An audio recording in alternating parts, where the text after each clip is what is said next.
இந்தியாவைப் போல கிட்டத்தட்ட 5 மடங்கு அவர்களுடைய பொருளாதாரம் பெரிய பொருளாதாரமாக இருக்கிறது. சீனா இன்றைக்கு ஒரு பெரிய உற்பத்தி கேந்திரமாக வளர்ந்திருக்கிறது. அவர்களுடைய உற்பத்தியினுடைய மதிப்பு என்பது $5 டிரில்லியன். அதே இடத்துல இந்தியாவினுடைய மதிப்பு என்பது உலக உற்பத்தியில் சீனாவினுடைய பங்களிப்பு என்பது 30%, இந்தியாவினுடைய பங்களிப்பு 3% இருக்கிறது என்று ஒரு புள்ளி விவரம் சொல்லுகிறது. ஹாங்காங்கில் சவுத் சைனா மார்னிங் போஸ்ட் என்கிற ஒரு நாளிதழ் இருக்கிறது. அவர்கள் சில ஆண்டுகளுக்கு முன்னாலே ஒரு ஆய்வு செய்தார்கள். இப்போ இந்தியாவில் இருக்கிற பொருட்களில் எந்த அளவுக்கு அவர்கள் சீனாவை சார்ந்திருக்கிறார்கள். ஸோ அவர்களுடைய ஆய்விலிருந்து என்ன வெளியானது என்றால்,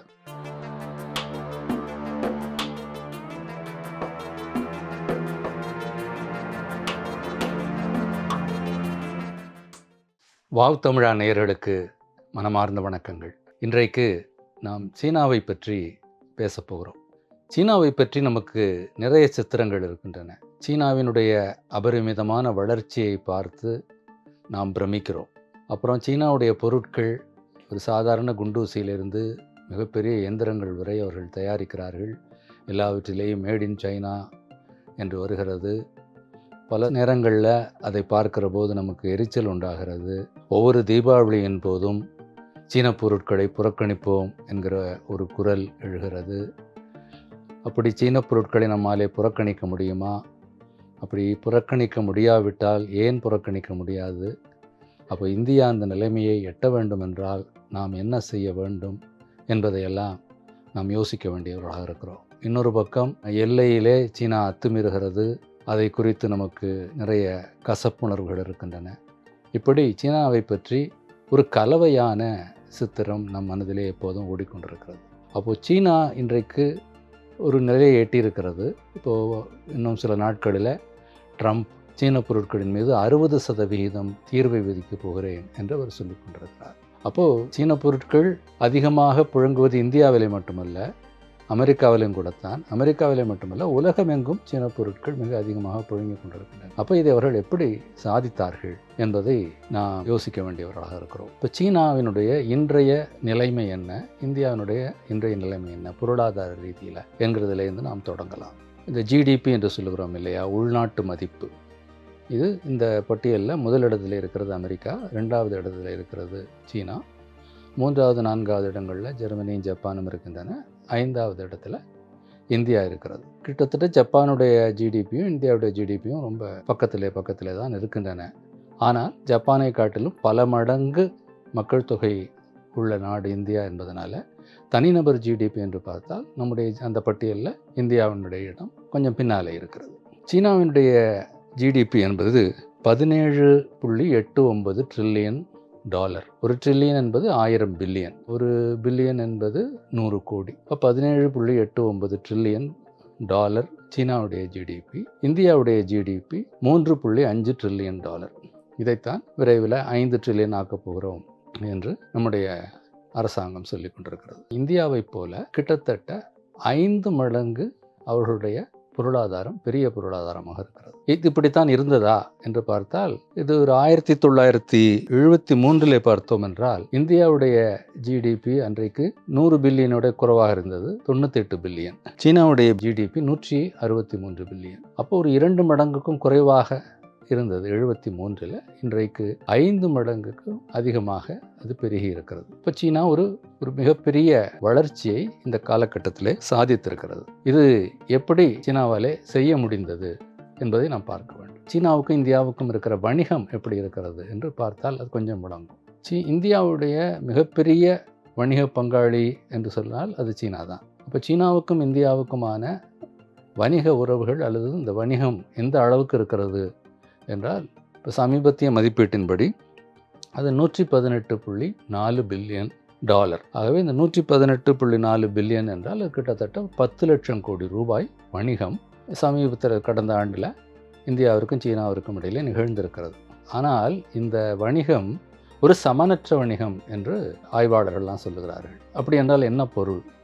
இந்தியா பொருட்களை சீனாவுக்கு ஏற்றுமதி செய்கிறது, சீனாவில் இருந்த பொருட்களை இறக்குமதி செய்கிறது. அப்போ இது இரண்டும் கிட்டத்தட்ட ஒரே அளவில் இருந்தால் அந்த வணிகம் சமனான வணிகம் என்று பொருள். ஆனால் என்ன நடக்கிறது? இந்தியா சீனாவுக்கு ஏற்றுமதி செய்கிற பொருட்களுடைய மதிப்பு $16.7 பில்லியன் இறக்குமதி செய்கிற பொருட்களினுடைய மதிப்பு $101.7 பில்லியன் இருக்கிறது. அப்போ இது ரெண்டுக்கும் இடையிலே இருக்கிற வித்தியாசம் என்பது கிட்டத்தட்ட $85 பில்லியன். நம்முடைய மொத்த வணிகத்தினுடைய மதிப்பு 10 லட்சம் கோடி ரூபாய். இந்த 10 லட்சம் கோடி ரூபாய் மதிப்பில் கிட்டத்தட்ட 7 லட்சம் கோடி ரூபாய் சீனாவிற்கு சாதகமாக இருக்கிறது. சீனா நம்முடைய மிகப்பெரிய வணிக பங்காளி என்று சொன்னாலும் நாம் சீனாவிலே இருந்து இறக்குமதி செய்கிற பொருட்கள் அதிகமாகிக் கொண்டே இருக்கிறது. இத்தனைக்கும் 2020 சீனா எல்லையிலே அத்துமீறி இந்த கால்வானில் இந்திய எல்லை அந்த நடப்பு கட்டுக்கோட்டை தாண்டி இந்தியாவிற்குள்ளே புகுந்த போது சீன பொருட்களை புறக்கணிப்போம் என்கிற குரல் எழுந்தது.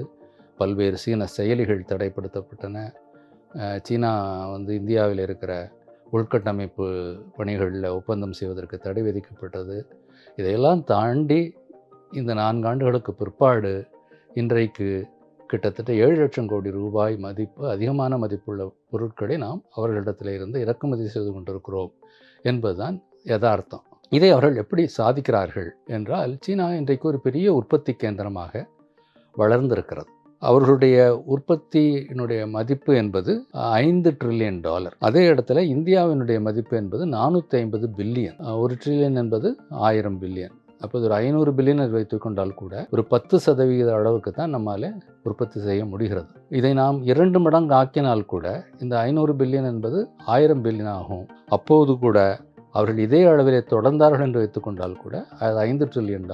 இங்கே நாம் 1 ட்ரில்லியன், அதே போல் 5 மடங்கு அவர்களுடைய மதிப்பு பெரியதாகிறது. அதாவது 2 மடங்கு ஆனால் கூட இப்போ எப்போது 2 மடங்கு ஆகும் என்றால், கடந்த 2000 கிட்டத்தட்ட 230 பில்லியன் உற்பத்தியாக இருந்தது. நாம் இப்போது $450 பில்லியன் வந்திருக்கிறோம். அதாவது இரு மடங்கு ஆக்குவதற்கு நமக்கு ஒரு 23-24 ஆண்டுகள் தேவைப்பட்டிருக்கின்றன.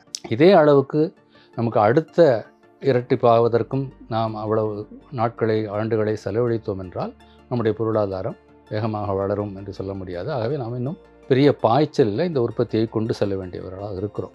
ஆனால் உற்பத்தி எப்படி இருக்கிறது என்று பார்த்தால், 2010 இந்தியாவினுடைய ஜிடிபியில் உற்பத்தியினுடைய மதிப்பு 17% இருந்தது. அப்போ அதை உற்பத்தியை பெருக்க வேண்டும் என்கிற குரல் எல்லா இடத்துலையும் எழுந்தது. ஆனால் நடந்தது என்னவென்றால், 2023 ஜிடிபியில் உற்பத்தியினுடைய பங்கு 17%இலிருந்து 13% குறைந்து விட்டது. மாறாக சீனாவினுடைய உற்பத்தி என்பது ஆண்டுதோறும் அதிகரித்து கொண்டிருக்கிறது. கிட்டத்தட்ட 30% அவருடைய ஜிடிபியில் உற்பத்தி துறை தான் பங்களிக்கிறது. உலக உற்பத்தியில் சீனாவினுடைய பங்களிப்பு என்பது 30%, இந்தியாவினுடைய பங்களிப்பு 3% இருக்கிறது என்று ஒரு புள்ளி விவரம் சொல்லுகிறது. அப்போ நம்முடைய உற்பத்தி என்பது மிக குறைந்த அளவிலே இருக்கிறது. இதுக்கு என்ன காரணம்? அவர்கள் பெரிய பொருட்கள், அதாவது சிமெண்ட்டு, இரும்பு போன்ற பொருட்களை சீனர்கள் தான் மிக அதிகமாக உற்பத்தி செய்கிறார்கள் உலக அளவில். இப்படி பாரம்பரியமான பொருட்கள் மட்டுமல்ல, இன்றைய தேதியில் இருக்கக்கூடிய மின்சார கார்கள், ஏஐ சார்ந்த தொழில்நுட்பம் போன்றவற்றிலும் சீனா முன்னணியில் இருக்கிறது. இப்போ உடைகள் என்று எடுத்துக்கொண்டால் உலக உற்பத்தியில் 35% ஆடை அணிகளுடைய உற்பத்தி சீனாவிலே இருந்து வருகிறது. இப்போ ஃபர்னிச்சர் என்று சொல்லப்படுகிற அரைக்கலன்கள், விளையாட்டு பொருட்கள், பொம்மைகள் போன்றவைகள் உலக உற்பத்தியில் 50% சீன பொருட்களாக இருக்கின்றன. காலணிகள் முதலானவை 65% சீன பொருட்களாக இருக்கின்றன. அப்போ ஒரு பெரிய அளவில், உலக அளவில் ஒரு தொழிற்சாலையாக, உற்பத்தி மையமாக சீனா உருவாகி இருக்கிறது. அதோடு ஒப்பிடும்போது இந்தியாவினுடைய உற்பத்தி என்பது மிகவும் பின்தங்கி இருக்கிறது. அப்போது நாம் அந்த நிலையை எட்ட வேண்டும் என்றால் இதை சீனா எப்படி சாதித்தது என்று நாம் கொஞ்சம் நெருங்கி போய் பார்த்தோம் என்றால், அந்த வழிகள் நமக்கு ஏற்ற வழிகளாக இருந்தால் அதை பின்பற்றலாம் என்கிற ஒரு கண்ணோட்டத்தில் நாம் அதை பரிசீலிக்க முடியும். இப்போது 70களுக்கு பிற்பாடு, அதாவது 70களுடைய பிற்பகுதியில் தான் இந்த தாராளமயம் என்கிற கொள்கை வந்தது, லிபரலைசேஷன். அப்போது தான் இந்த ஒரு நாட்டிலே இருந்து இன்னொரு நாட்டிற்கு பொருட்களை அனுப்புவது என்பதெல்லாம் மிகவும் அதிகமானது.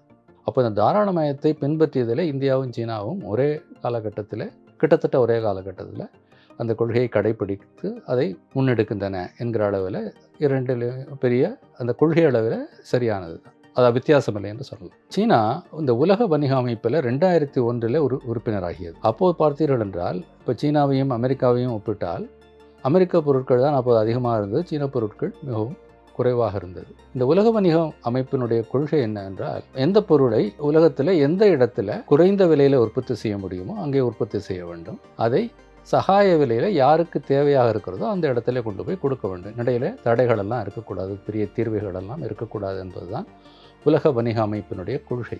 இதை மேற்கு நாடுகளும் அமெரிக்காவும் முன்னெடுத்தன. அதை சீனா தழுவிக்கொண்டது. ஆனால் என்ன நடந்தது என்றால், சீனா ஒரு பெரிய உற்பத்தி மையமாக மாறின பிற்பாடு சீன பொருட்கள் உலகெங்கும் செல்ல ஆரம்பித்தன. இந்த உலக வணிக அமைப்பு என்பது இந்த உலக சுகாதார அமைப்பு போலவோ ஐநா மன்றத்தை போலவோ உள்ள அமைப்பு அல்ல. அந்த அமைப்புகளுக்கெல்லாம் பெரிய அதிகாரம் கிடையாது. அவர்கள் தார்மீக ரீதியில் பேசலாம், நீங்கள் இப்படி செய்யலாம், செய்யக்கூடாது.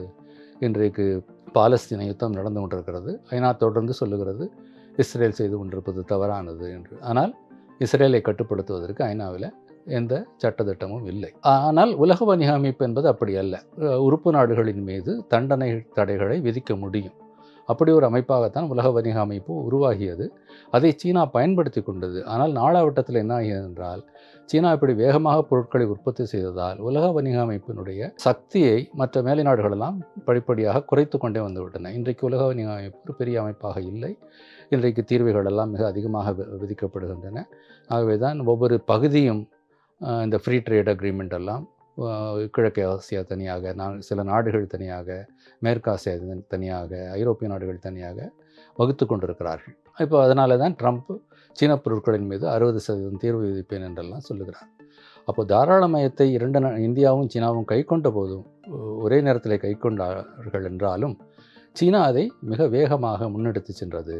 அதனுடைய எல்லா பலாபலன்களையும் முழுமையாக பயன்படுத்தி கொண்டது. இன்று வரை அதை செய்ய வேண்டும் என்று உறுப்பு நாடுகளை, உலக நாடுகளை வற்புறுத்தி கொண்டிருக்கிறது. அப்புறம் பொதுவாக இந்த பன்னாட்டு முதலீட்டாளர்கள் என்ன சொல்கிறார்கள் என்றால், சீனாவிலே உள்கட்டமைப்பு என்பது மிகச்சிறப்பாக இருக்கிறது, இந்தியாவில் அது பலவீனமாக இருக்கிறது என்று சொல்கிறார்கள். உள்கட்டமைப்பு என்று சொல்லுகிற போது சாலைகள், பாலங்கள், ரயில்கள், துறைமுகங்கள், மின்சாரம், இதெல்லாம் அதில் வரும். இந்த கூற்றில் உண்மை இருக்கிறது. இப்போ விரைவு சாலை என்று சொல்லுகிறோம் இல்லையா, எக்ஸ்பிரஸ்வே, இது இந்தியாவில் 4000 கிலோமீட்டராக இருக்கிறது. சீனாவில் இது 17,000 கிலோமீட்டராக இருக்குது. அதே மாதிரி ரயில் எடுத்துக்கொண்டால் 1947 இந்தியா விடுதலை பெற்ற போது அப்போது இருந்த ரயில் தடங்களுடைய நீளம் 54,000 கிலோமீட்டர். அப்போ இதெல்லாம் மீட்டர் கேஜாக இருந்தது. அப்போ இந்திய ரயில்வே என்பது இந்தியாவில் ஒரு மிகப்பெரிய துறை. சில ஆண்டுகளுக்கு முன்னாலே வரை அதனுடைய நிதிநிலை அறிக்கை கூட தனியாகத்தான் சமர்ப்பிக்கப்பட்டது. அப்போ இந்த மீட்டர் கேஜாக இருந்த எல்லா தடங்களையும் அகல ரயில் பாதையாக இந்திய ரயில்வே மாற்றியது. அதே நேரத்தில் இது எவ்வளவு ரயில் தடங்கள் கூடுதலாக நிர்மாணிக்கப்பட்டன என்று பார்த்தால், இப்போ சமீபத்திய தரவுகளின்படி 68,000 கிலோமீட்டர், அதாவது 54,000 68,000 இருக்கிறது. ஒரு 25% கூடியிருக்கிறது. அதே நேரத்தில் சீனா என்ன செய்தது என்று பார்த்தால், 1949 கம்யூனிஸ்ட் கட்சி அங்கே ஆட்சிக்கு வந்தது. அப்போ சீனாவில் இருந்த ரயில் தடங்களுடைய நீளம் இந்தியாவில் 47 இருந்ததை காட்டிலும் கிட்டத்தட்ட பகுதி தான், அதாவது ஒரு 27,000 கிலோமீட்டர். ஆனால் இன்றைக்கு சீனாவினுடைய ரயில் தடங்களுடைய நீளம், இந்த விரைவு ரயில் என்று சொல்லக்கூடிய ஹைஸ்பீட் ரயில் எல்லாம் கழித்து விட்டு பார்த்தால் கூட அவருடைய ரயில் தடங்களுடைய நீளம் 1,00,000 கிலோமீட்டராக இருக்கிறது. அது 4 மடங்கு. இங்கே நாம் 25% அதிகமாக்கி இருக்கிற போது அவர்கள் 400% அதிகமாக்கி இருக்கிறார்கள். அதே போல் அவர்கள் சரக்கு ரயில்களை மிக அதிகமாக பயன்படுத்துகிறார்கள், சாலைகளை குறைவாக பயன்படுத்துகிறார்கள். இந்த வகையில் உள்கட்டமைப்பு என்பது, அவர்களுடைய உள்கட்டமைப்பு மிகச் சிறப்பாக இருக்கிறது. அதிலிருந்து நாம் பாடம் கற்றுக்கொள்ள வேண்டும் என்பதில் சந்தேகமில்லை. இது பொதுவாக பலரும் சொல்லுகிற ஒரு காரணம். இன்னொரு காரணம் என்னென்றால், உற்பத்தி சங்கிலி என்று சொல்வார்கள், சப்ளை செயின். அது சீனாவில் ஒரு பொருள் உற்பத்தி ஆவதில் இருந்து அது முழுமையாக ஒரு பொருளாக வருகிற வரை, இப்போ ஒரு ஆடை என்று எடுத்துக்கொண்டால், அவர்கள் அந்த பஞ்சிலே இருந்து அந்த பஞ்சு நூலாகி, நூல் துணியாகி, துணி ஒரு அதில் நிறமேற்றி, அதில் பொத்தான்கள் வைத்து, அதில் சிப்பு வைத்து, அது முழுமையாக ஆடையாக வருகிற வரை அதற்கு தேவையான எல்லா பொருட்களையும் அவர்கள் சீனாவிலேயே உற்பத்தி செய்கிறார்கள். இப்போ இந்தியாவில் என்ன நிலைமை என்று பார்த்தால், இப்போ FATP என்று சொல்லுவார்கள், final assembly test and package. அது மூலப்பொருட்களை பல இடங்களிலே இருந்து வாங்கி, இப்போ ஃபாக்ஸ்கான் இந்தியாவில் பல நிறுவனங்களை அமைத்திருக்கிறது. அங்கே உருவாக்கப்படுகிற இந்த செல்ஃபோன்கள், இங்கே உருவாக்கப்படுகிற கணினிகள் என்று பார்த்தால், இதற்கான மூலப்பொருட்களை பல இடங்களிலிருந்து, மிக குறிப்பாக சீனாவிலிருந்து வரவழைத்து அதை முழுமைப்படுத்துகிற ஒரு இடமாக தான் இந்தியா இருக்கிறது.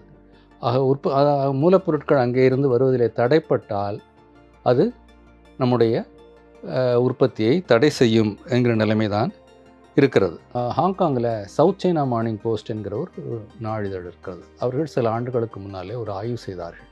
இப்போ இந்தியாவில் இருக்கிற பொருட்களில் எந்த அளவுக்கு அவர்கள் சீனாவை சார்ந்திருக்கிறார்கள் என்பதுதான் அந்த ஆய்வினுடைய நோக்கம். ஸோ அவர்களுடைய ஆய்விலிருந்து என்ன வெளியானது என்றால், மின்னணு பொருட்கள் எலக்ட்ரானிக் குட்ஸில் 60% சீனாவிலிருந்து வருகிறது இந்தியாவிற்கு. அதே மாதிரி மருந்து சார்ந்த பொருட்கள் 70% சீனாவிலிருந்து வருகிறது. இந்தியா ஒரு பெரிய மருத்துவ சந்தை. இந்திரா காந்தியினுடைய காலத்தில் இன்டலெக்சுவல் ப்ராப்பர்ட்டி ரைட்ஸ் எல்லாம் வருவதற்கு முன்பாக அந்த உரிமைகள் இல்லாத போது இங்கே பல வெளிநாட்டு மருந்துகள் இங்கே தயாரிக்கப்பட்டன. ஆகவே இங்கே இருக்கிற இந்த மருத்துவ தொழில் உற்பத்தி என்பது மிக அதிகமாக இருந்தது. ஆனால் கால கிரமத்தில் என்ன ஆகிவிட்டது என்றால், மூலப்பொருட்களுக்கு சீனாவை சார்ந்திருக்க வேண்டிய நிலைமை வந்துவிட்டது.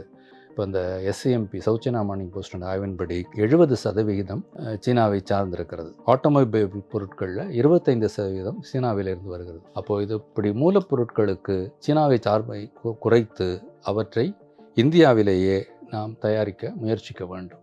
அப்புறம் பலரும் சொல்லுகிற ஒரு விஷயம் என்னவென்றால், சீனாவில் மக்கள் தொகை அதிகமாக இருக்கிறது, தொழிலாளர்கள் அதிகமாக இருக்கிறார்கள். ஆகவே அவர்கள் அங்கே சகாயமாக அவருடைய கூலி குறைவாக இருக்கும், அதனால் அது சகாயமாக இருக்கும் என்று சொல்லுகிறார்கள். அப்போது ஒரு காலகட்டத்தில் 80களில் அது அப்படி இருந்திருக்கலாம். ஆனால் இன்றைக்கு என்ன நிலைமை என்று பார்த்தால், சீனாவில் ஒரு சராசரி தொழிலாளி பெறுகிற ஊதியம் $3.50 இந்தியாவில் 90 சென்ட், அதாவது $0.9 கிட்டத்தட்ட ஒரு $77. சீனாவில் ஒரு மணி நேரத்திற்கு அவர்கள் பெறுகிற ஊதியம் $300. ஆகவே அவர்கள் குறைந்த ஊதியம் பெறுகிறார்கள் என்பது அல்ல காரணம். அதே நேரத்தில் சீனாவினுடைய இன்னொரு விஷயம் என்னென்னால், அவர்கள் உழைக்கிற வயதில் உள்ளவர்கள், இன்றைக்கு சீனாவினுடைய மக்கள் தொகை குறைந்து கொண்டு வருகிறது.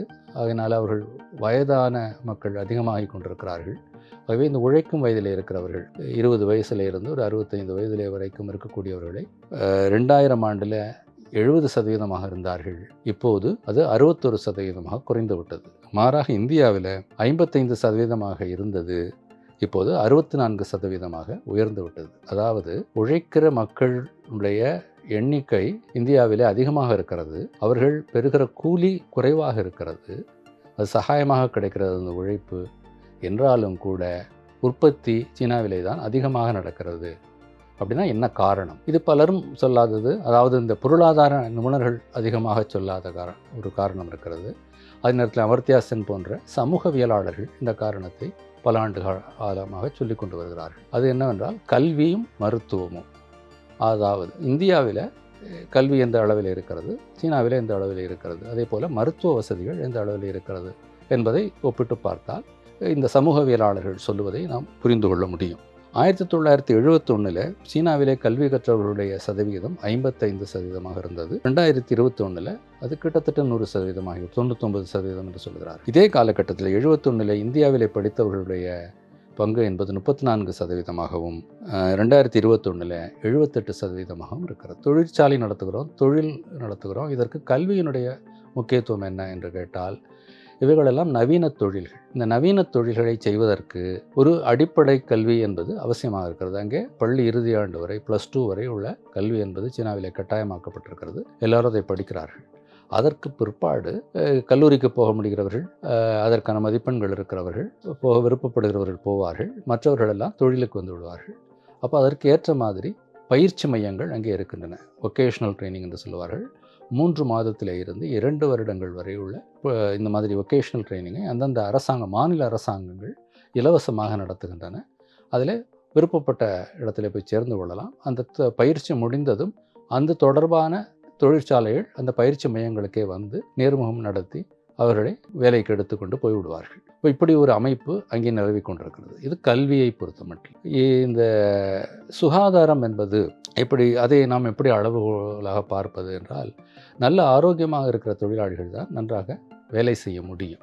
அவர்கள் கல்வியும் முக்கியம், ஆரோக்கியமும் முக்கியம். இப்போ இதற்கு பல அளவுகோல்கள் இருக்கின்றன. சிசு மரணம் என்று சொல்வார்கள், இன்ஃபென்ட் மார்டாலிட்டி. இது சீனாவில் ஒரு 1000 குழந்தைகள் பிறந்தால் அதில் 4.5 குழந்தைகள் இறப்பதாக ஒரு கணக்கீடு சொல்லுகிறது. அதே நேரத்தில் இந்தியாவில் 19 குழந்தைகள் இறக்கின்றன என்று புள்ளிவிவரம் சொல்லுகிறது.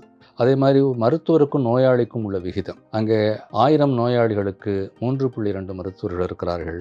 இந்தியாவில் 1.2 மருத்துவர்கள் தான் இருக்கிறார்கள். அதே மாதிரி ஆயுள் என்பது சீனாவில் அவர்கள் 79 ஆண்டுகள் இப்போது சராசரி ஆயுள், இந்தியாவில் 67.5 ஆண்டுகள். அதாவது ஒரு சராசரி சீனர் ஒரு சராசரி இந்தியரை காட்டிலும் 12 ஆண்டுகள் அதிகமாக வாழ்கிறார். அப்போ இந்த கல்வியும் மருத்துவமும் அவர்களுக்கு இலவசமாக கிடைக்கின்றன. ஆகையினால அவர்களால் நல்ல தொழிலாளர்களாக இருக்க முடிகிறது.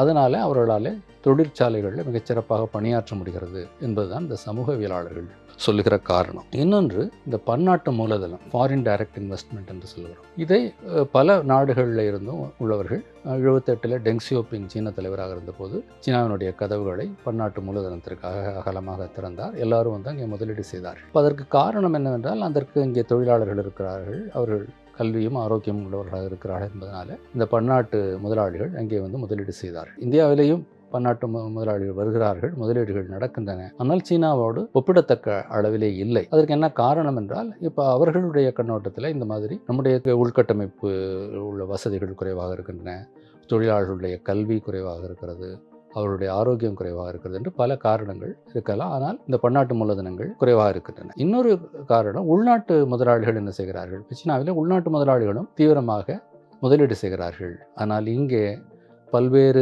சிக்கல்கள் இருக்கின்றன. பெரிய கார்ப்பரேட் முதலாளிகள் பெரிய அளவில் முதலீடு செய்வதில்லை. அதே நேரத்தில் சிறு முதலாளிகள் ஜிஎஸ்டி போன்ற வரி விகிதங்களாலே நொடித்து போயிருக்கிறார்கள். அவர்களாலும் பெரிய அளவில் முதலீடு செய்ய முடியாத ஒரு நிலைமை இருக்கிறது. இதெல்லாம் விட இன்னொன்று என்னவென்றால், நம்முடைய ரிசர்ச் அண்ட் டெவலப்மெண்ட் என்று சொல்கிறோம் இல்லையா, ஆராய்ச்சிக்காக ஒதுக்கப்படுகிற நிதி என்றால், நாம் தொடர்ந்து ஆய்வு செய்து கொண்டிருந்தால்தான் நம்முடைய தொழில்நுட்பத்தை முன்னேற்றி கொண்டிருக்க முடியும். இதில் இந்தியாவினுடைய ரிசர்ச் அண்ட் டெவலப்மெண்ட்டுக்காக இந்தியா ஒதுக்குகிற நிதி குறைந்து கொண்டே இருக்கிறது. இப்போ இந்தியா கடைசியாக வந்த புள்ளி விவரத்தின்படி இந்தியா ஜிடிபியில் 0.6% இந்த ரிசர்ச் அண்ட் டெவலப்மெண்ட்டுக்காக ஒதுக்குகிறது. சீனா 2.5% ஒதுக்குகிறது. அமெரிக்கா 3.5% ஒதுக்குகிறது. 0.6, 2.5, 3.5 என்று மாத்திரம் பார்த்தால் போதாது. இது எதனுடைய விகிதம் என்று பார்க்க வேண்டும். நம்முடைய ஜிடிபியினுடைய 0.6%. நம்முடைய ஜிடிபி என்பது $3.5 trillion. சீனா 2.5% அவர்கள் முதலீடு செய்கிறார்கள் ஆராய்ச்சிக்காக என்று சொன்னால், அவர்களுடைய ஜிடிபி $18 trillion 2.5% முதலீடு செய்கிறார்கள். அமெரிக்கா 3.5% முதலீடு செய்கிறது என்றால், அவர்களுடைய ஜிடிபி $28 trillion, அதில் 3.5% முதலீடு செய்கிறார்கள்.